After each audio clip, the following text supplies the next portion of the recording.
ಪುತ್ರನಿಗೆ ticket ಕೈ ತಪ್ಪಿದ ಮೇಲೆ ರೆಬೆಲ್ ಆಗಿರುವ ಈಶ್ವರಪ್ಪನವರನ್ನ ಓಲೈಸುವ ಪ್ರಯತ್ನವನ್ನ ರಾಜ್ಯ ನಾಯಕರು ಎಷ್ಟೇ ಮಾಡಿದ್ರೂ ಕೂಡ ಈಶ್ವರಪ್ಪನವರು ಕೂಲ್ ಡೌನ್ ಆಗೋ ಲಕ್ಷಣಗಳು ಕಾಣಿಸ್ತಾ ಇಲ್ಲ. ಚುನಾವಣೆಯಿಂದ ಹಿಂದೆ ಸರಿಯುವ ಮಾತೇ ಇಲ್ಲ ಅಂತ ಮತ್ತೊಮ್ಮೆ ಪುನರುಚ್ಚರಿಸಿದ್ದಾರೆ ಈಶ್ವರಪ್ಪನವರು. ಶಿವಮೊಗ್ಗದಲ್ಲಿ ಮಾಜಿ ಡಿಸಿಎಂ ಈಶ್ವರ ಇದ್ದಾರೆ. ಯಡಿಯೂರಪ್ಪ ಮಹಾಸ್ವಾರ್ಥಿ, ಮಗನನ್ನೇ ರಾಜ್ಯಾಧ್ಯಕ್ಷ ಮಾಡಿರೋದೇ ಅದಕ್ಕೆ ಉದಾಹರಣೆ. ಯಾರನ್ನು ಬೇಕಾದರೂ ರಾಜ್ಯಾಧ್ಯಕ್ಷರನ್ನಾಗಿ ಮಾಡಬಹುದಿತ್ತು, ಯತ್ನಾಳ್ ಇರಲಿಲ್ವಾ? ಅಂಥ ಅನೇಕ ನಾಯಕರನ್ನ ಬಿಟ್ಟು ಮಗನನ್ನೇ ರಾಜ್ಯಾಧ್ಯಕ್ಷರಾಗಿ ಮಾಡಿರೋದು ಯಡಿಯೂರಪ್ಪ ಎಂಥ ಸ್ವಾರ್ಥಿ ಅನ್ನೋದನ್ನ ತೋರಿಸುತ್ತೆ. ಯಡಿಯೂರಪ್ಪ ಹಾಗೂ ಮಕ್ಕಳಿಂದ ಪಕ್ಷ ಮುಕ್ತ ಆಗಬೇಕು. ನೊಂದ ಕಾರ್ಯಕರ್ತರ ಧ್ವನಿಯಾಗಿ ನಾನು ಚುನಾವಣೆಗೆ ಸ್ಪರ್ಧೆ ಮಾಡ್ತೇನೆ, ಹೀಗಾಗಿ ಹಿಂದೆ ಸರಿಯುವ ಮಾತೇ ಇಲ್ಲ ಎಂದಿದ್ದಾರೆ ಈಶ್ವರಪ್ಪ. ಏನು ಸರ್, ಇವ್ರ ಅಪ್ಪ ಮಕ್ಕಳದೇ ಆಟ ಆಗೋಗಿದೆ ಅಂತ ಹೇಳ್ತಾ ನೋವು ಇನ್ನು ಯಾರು ವಿರುದ್ಧ ಮಾಡ್ತಾ ಇಲ್ಲ ಸರ್ ಅಂತ ಹೇಳ್ತಾ ಇರೋದಕ್ಕೆ ಆ ಎಲ್ಲ ಕಾರ್ಯಕರ್ತರ ನೊಂದ ಕಾರ್ಯಕರ್ತರ ಧ್ವನಿಯಾಗಿ ನಾನು ಚುನಾವಣೆ ಸ್ಪರ್ಧೆ ಮಾಡ್ತಾಯಿದ್ದೀನಿ. ಈಗ ಇವ್ರ ಮಕ್ಕಳ ಕೈಯಲ್ಲಿ ಪಕ್ಷ ಸಿಕ್ಕಿ ಒದ್ದಾಡ್ತಾ ಇದೆ. ನಾವು ತಾಯಿ ಅಂತ ಹೇಳ್ತಾ ಇರೋಂಥ ಪಾರ್ಟಿ BJP ಒಂದು ರೀತಿ ಆ ತಾಯಿಯನ್ನೇ ಹಿಚ್ಚುಕ್ತಾ ಇದ್ದಾರೆ. ಯಡಿಯೂರಪ್ಪನವ್ರು ಕುತ್ತಿಗೆ ಹಿಚ್ಚುಕ್ತಾ ಇದ್ದಾರೆ, ಅವರು ಮತ್ತು ಅವ್ರ ಮಗ ವಿಜೇಂದ್ರ. ಆ ತಾಯಿಯನ್ನು ರಕ್ಷಣೆ ಮಾಡಬೇಕಾಗಿದೆ ಈ ಒಂದು ಯಡಿಯೂರಪ್ಪನವರು ಅವ್ರ ಮಗನಿಂದ. ಇದಕ್ಕೋಸ್ಕರ ನಾನು ಚುನಾವಣೆ ಸ್ಪರ್ಧೆ ಮಾಡ್ತಾಯಿದ್ದೀನಿ. ಯಾರು ಬಂದು ಹೇಳಿದ್ರು ಕೂಡ ನಾನು ರಾಜ್ಯದ ಈ ಒಂದು ಲೋಕಸಭಾ ಚುನಾವಣೆಯಲ್ಲಿ ಶಿವಮೊಗ್ಗ ಲೋಕಸಭಾ ಕ್ಷೇತ್ರದ ಸ್ಪರ್ಧೆ ಮಾಡ್ತೀನಿ. ನಾನು ಈಗಾಗಲೇ ಮೊನ್ನೆ ನಾನು ಘೋಷಣೆ ಮಾಡಿದ ನಂತರ ಇಡೀ ಜಿಲ್ಲೆಯಿಂದ ನನಗೆ ಸಾವಿರಾರು ಫೋನ್ಗಳು, ನೀವು ಸ್ಪರ್ಧೆ ಮಾಡಲೇಬೇಕು, ಯಾವ ಕಾರಣಕ್ಕೂ ನೀವು ವಿಡ್ರಾ ಮಾಡಬೇಡಿ, ನಿಮ್ಮ ಜೊತೆ ನಾವಿದ್ದೇವೆ.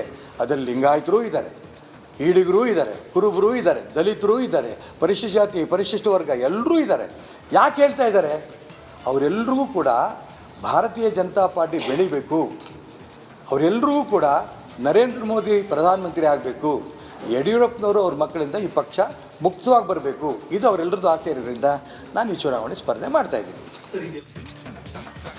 ಪ್ರತಿನಿಧಿ ಭೀಮಾ ನಾಯ್ಕ್ ನೀಡ್ತಾ ಹೋಗ್ತಾರೆ, ನೇರ ಸಂಪರ್ಕದಲ್ಲಿದ್ದಾರೆ. ಭೀಮಾ ನಾಯ್ಕ್, ಹಿಂದೆ ಸರಿಯೋ ಪ್ರಶ್ನೆ ಇಲ್ಲ ಅಂತಿದ್ದಾರೆ ಚುನಾವಣೆಯಿಂದ, ಆದರೆ ನಾಳೆ ಮೋದಿ ಬರ್ತಿದ್ದಾರೆ, ಏನೆಲ್ಲ ಡೆವಲಪ್ಮೆಂಟ್ಸ್ ಆಗಬಹುದು?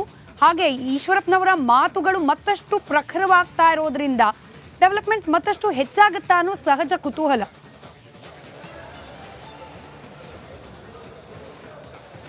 ಸ್ಮಿತಾ, ಏನು ಅಂದರೆ ನಾಳೆ ಪ್ರಧಾನಿಯವರು ಮಲೆನಾಡು ಜಿಲ್ಲೆ ಶಿವಮೊಗ್ಗಕ್ಕೆ ಬರ್ತಿದ್ದಾರೆ.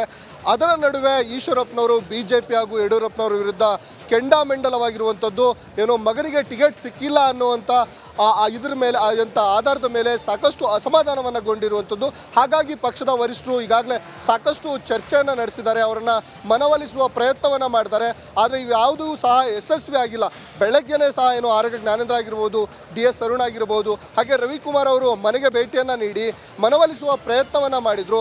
ಅದಾದರೆ ಯಾವುದೇ ಪ್ರಯತ್ನಗಳು ಸಫಲವಾಗಲಿಲ್ಲ. ತದನಂತರದಲ್ಲಿ ಈಶ್ವರಪ್ಪನವರು ಪತ್ರಿಕಾಗೋಷ್ಠಿಯಲ್ಲಿ ಒಂದು ಹೇಳಿಕೆಯನ್ನು ಕೊಟ್ಟಿರುವಂಥದ್ದು, ಯಾರೇ ಬಂದರೂ ಸಹ ನಾನು ಚುನಾವಣೆ ಸ್ಪರ್ಧೆಯಿಂದ ಹಿಂದೆ ಸರಿಯುವ ಮಾತೇ ಇಲ್ಲ, ಹಾಗಾಗಿ ನಾನು ಸ್ಪರ್ಧೆ ಮಾಡ್ತೇನೆ. ಸ್ಪರ್ಧೆ ಏನಕ್ಕೆ ಮಾಡ್ತೀನಿ ಅಂದರೆ ನೊಂದ ಕಾರ್ಯಕರ್ತರ ಧ್ವನಿಯಾಗಿ ಸ್ಪರ್ಧೆಯನ್ನು ಮಾಡ್ತೇನೆ. ಜೊತೆಗೆ ಅಪ್ಪ ಮಕ್ಕಳ ಕೈಯಲ್ಲಿ ಏನು ಪಕ್ಷ ಸಿಕ್ಕಾಕೊಂಡಿದೆ ಅದನ್ನು ಮುಕ್ತ ಮಾಡೋಕ್ಕಾಗಿ ನಾನು ಚುನಾವಣೆಯನ್ನು ಸ್ಪರ್ಧಿಸ್ತೇನೆ ಅನ್ನುವಂಥ ವಾಗ್ದಾಳಿಯನ್ನು ನಡೆಸಿರುವಂಥದ್ದು. ಇದರ ಜೊತೆಗೆ ಅವರು ಪ್ರಮುಖವಾಗಿ ಕೆಲವೊಂದು ಆರೋಪವನ್ನು ಮಾಡಿರುವಂಥದ್ದು. ಸುಮಾರು 6 ತಿಂಗಳ ಕಾಲ ಏನು BJPಯ ರಾಜ್ಯಾಧ್ಯಕ್ಷ ಸ್ಥಾನ ಖಾಲಿ ಇತ್ತು. ಈ ಸಂದರ್ಭದಲ್ಲಿ ಏನು ಪಕ್ಷಕ್ಕಾಗಿ ದುಡಿದಂಥ ಅಥವಾ ಹಿಂದುತ್ವವಾದಿಗಳಾಗಿರುವಂಥ ಯತ್ನಾಳ್ ಅವರಿದ್ದರು, CT ರವಿ ಅವರಿದ್ದರು, ಅವರನ್ನು ಯಾಕೆ ಮಾಡಲಿಲ್ಲ? ನಾನು ಇದ್ದೆ, ನನ್ನನ್ನು ಯಾಕೆ ರಾಜ್ಯಾಧ್ಯಕ್ಷ ಮಾಡಲಿಲ್ಲ?